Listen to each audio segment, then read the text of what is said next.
And I'll be your interactive tour guide for today's exhibition. This tour is about the causes and consequences of the poor hygiene in the First World War. Let's get started and visit our two soldiers in the Allied trenches. From your love, Thomas. Finally finished it. Well, it's about time you finished that letter of yours. Charlie, can you get your feet off my bed? I'm not doing anything. Bloody hell, these rats are infested all over again. What, again? I thought we cleaned them out last week. Those pests just keep coming back. Remember when I thought rats were not the only thing that would disturb us? Well, I was badly mistaken. They go over your chest, feet, and when they do come on my face, well, I slavishly surrender and change my position in my bed. Well, if that's not irritating enough, imagine all the lice crawling up my chest. I mean, I don't even know how they got there. Well, on the second hand, we've just been sharing so many beds together and to keep warm, and maybe that's the reason why. Well, what can we do to keep warm if half of our undershirts of our men are filled with fleas? Pests greatly bothered soldiers. As there were around 4 to 5 soldiers in each room, many of them slept in the same haystack bed.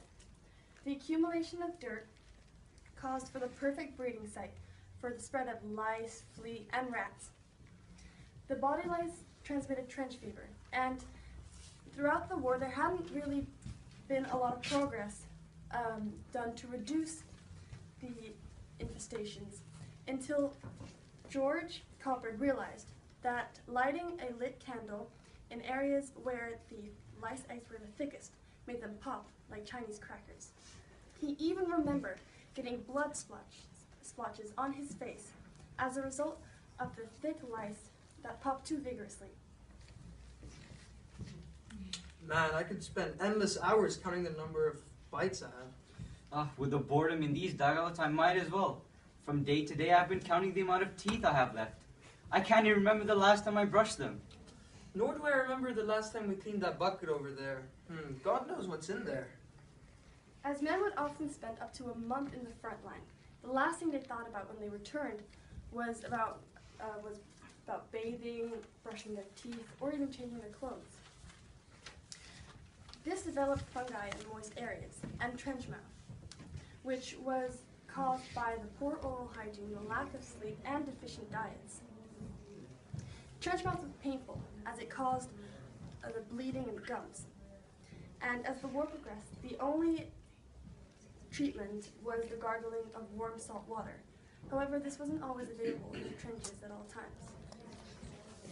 Well, I'm going to fill up my bucket from the water pumps outside. Yeah, sure, I'll come in a while, but I feel a bit ill and fatigued. I think it's because of the water. Oh, okay. Do you know when the next bathing session is? Yeah, I think it's like in 15 minutes. You gotta get there quick though. I mean, the lines are gonna fill up real quick.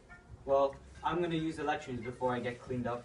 Oh, okay, sure. I mean, I better get going because I really want to be in the first batch of people and really want that first bar of soap as well, so. Okay. Oh, this foul smell.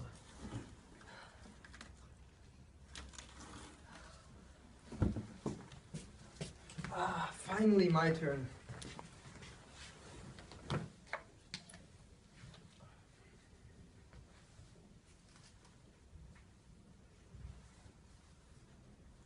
As you were able to see,